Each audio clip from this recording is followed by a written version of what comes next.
కుప్పగుత్తగా ఆంధ్రప్రదేశ్కి అప్పచెప్పే కుట్ర జరుగుతూ ఉంది. నిజంగా చెప్పాలంటే కేసీఆర్ గారి నాయకత్వంలో గోదావరి మీద 400 టీఎంసీలు కేంద్రం నుంచి అనుమతి తెచ్చినాం. 10 డిపిఆర్లు పంపినాం. గోదావరి మీద 10 డిపిఆర్లు ఢిల్లీకి పంపి 7 ప్రాజెక్టులకు అనుమతులు తెచ్చింది బీఆర్ఎస్ ప్రభుత్వం. 400 టీఎంసీల నీళ్ల హక్కులను సాధించింది బీఆర్ఎస్ ప్రభుత్వం.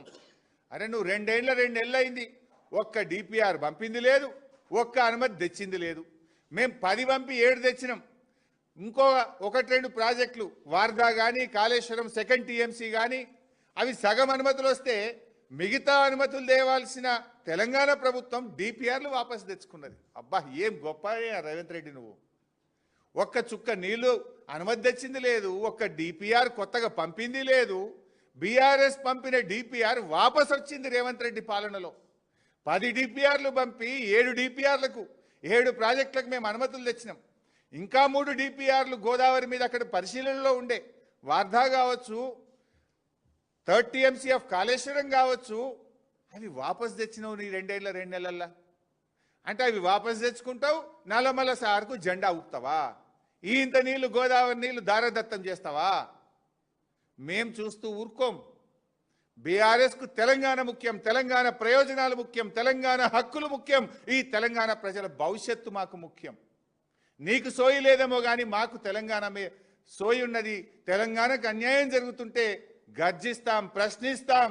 అవసరమైతే కేసీఆర్ నాయకత్వంలో మరో పోరాటానికి శ్రీకారం చుడతామని హెచ్చరిస్తా ఉన్నాం. ఈరోజు మేము ఒకటే సూటిగా డిమాండ్ చేస్తున్నాం.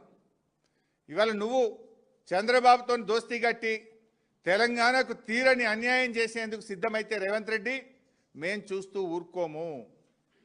తెలంగాణ నీటి హక్కులను కాలరాయడానికి ఆంధ్రప్రదేశ్ ఒత్తిడితో కేంద్ర ప్రభుత్వం నిర్వహిస్తున్న ఈరోజు ఢిల్లీలో జరగనున్న సమావేశాన్ని బైకాట్ చేయాలని బీఆర్ఎస్ పార్టీ డిమాండ్ చేస్తుంది. ఎందుకు బైకాట్ చేయమంటున్నాం? నువ్వే రాసిన ఉత్తరం. కేంద్రం హామీ ఇస్తే ఆంధ్రప్రదేశ్ పనులు ఆపుతూనే మీటింగ్కి వస్తాను. కేంద్రం నీకు హామీ ఇస్తే బయటపెట్టు, ఆంధ్రప్రదేశ్ పనులు ఆపుతూ నీకు ఉత్తరం రాస్తే దాన్ని బయటపెట్టు. ఆ రెండూ జరగకుండా నువ్వు డూడు బస్వన్నలాగా తల ఊపడానికో, దొంగ చేతికి తాలపు చేయిలిచ్చి తెలంగాణ ప్రాజెక్టులను వ్యతిరేకించిన ఆదిత్యనాథ్ దాస్ను ఇవాళ నువ్వు ఢిల్లీకి పంపడం అంటే తెలంగాణకు ద్రోహం చేయడమే. ఈ మీటింగ్ను బాయ్కాట్ చేయాలని బీఆర్ఎస్ పార్టీ డిమాండ్ చేస్తూ ఉంది. ఒకవేళ మీరు మీటింగ్ బాయ్కాట్ చేయకుండా తెలంగాణ హక్కులను కాలరాస్తే బీఆర్ఎస్ పార్టీ మరొక పోరాటం చేయవలసి వస్తుందని చెప్పి కూడా మేము హెచ్చరిస్తూ ఉన్నాం. కేసీఆర్ పాలనలో ఇది మేం చెప్తున్నది కాదు. నిన్న ఢిల్లీలో పార్లమెంట్లో ఎకనామిక్ సర్వే రిపోర్టు కేంద్ర ప్రభుత్వం అధికారికంగా పార్లమెంట్లో పెట్టిన రిపోర్టు చెప్పింది. ఏం చెప్పిందో మీకు తెలిసి రిపోర్ట్లో కేంద్ర ప్రభుత్వమే చెప్పింది. ఇవాళ తెలంగాణ అద్భుతమైన ప్రగతిని సాధించింది.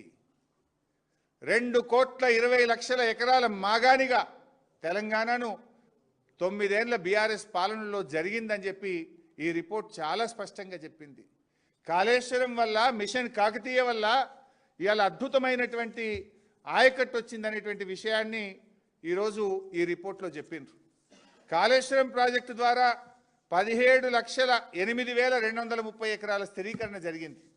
మిషన్ కాకతీయ ద్వారా 15 లక్షల ఎకరాల స్థిరీకరణ జరిగింది.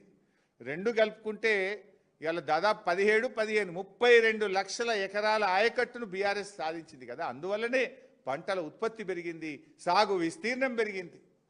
అప్పుడప్పుడు ఊకే పొద్దుగా లేస్తే మా మీద నోరు బారేసుకునే బండి సంజయ్, కిషన్ రెడ్డిలు ఇప్పటికైనా నోరు మూస్తే మంచిది. సోయి తెచ్చుకోండి.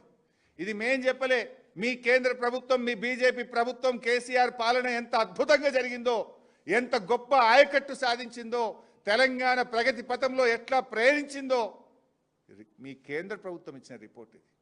ఇప్పటికైనా కళ్ళు తెరవండి. అనవసరంగా బీఆర్ఎస్ మీద నోరు బారేసుకోకండి. This is the work we have done. ఆ రకంగా అద్భుతంగా మేము ముందుకు తీసుకుపోయినాం. కానీ బాధ కలిగేది ఏంటంటే మేమేమో నీళ్ళు ఇచ్చే ప్రయత్నం చేస్తున్నాం, రేవంత్ రెడ్డి ఏమో నీళ్ళు ఇచ్చిపెట్టిండు, ఆంధ్రాకు నీళ్ళు ఇచ్చే ప్రయత్నం చేస్తుండ్రు. ఒక్కొక్క చుక్కను ఒడిసిపెట్టి కేసీఆర్ గారు తెలంగాణ నీటి హక్కులు కాపాడే ప్రయత్నం చేసిండు, తెలంగాణకు నీళ్లు తెచ్చే ప్రయత్నం చేసిండు కేసీఆర్ గారు. కానీ రేవంత్ రెడ్డి గారేమో నీళ్లు ఆంధ్రాకు కిందికి జార విడుస్తున్నాడు. ఒడిసి పట్టింది కేసీఆర్, విడిసి పెడుతున్నది రేవంత్ రెడ్డి. ఇలా ప్రజలు ఆలోచిస్తున్నారు. గతంలో మిషన్ కాకతీయ చేయకముందు నీళ్లు కిందికి పోతుండే, కానీ కేసీఆర్ గారు మిషన్ కాకతీయ ప్రోగ్రాం ద్వారా చుక్క చుక్కను ఒడిసి పట్టిండు, తెలంగాణ ఆయకట్టు పెంచిండు.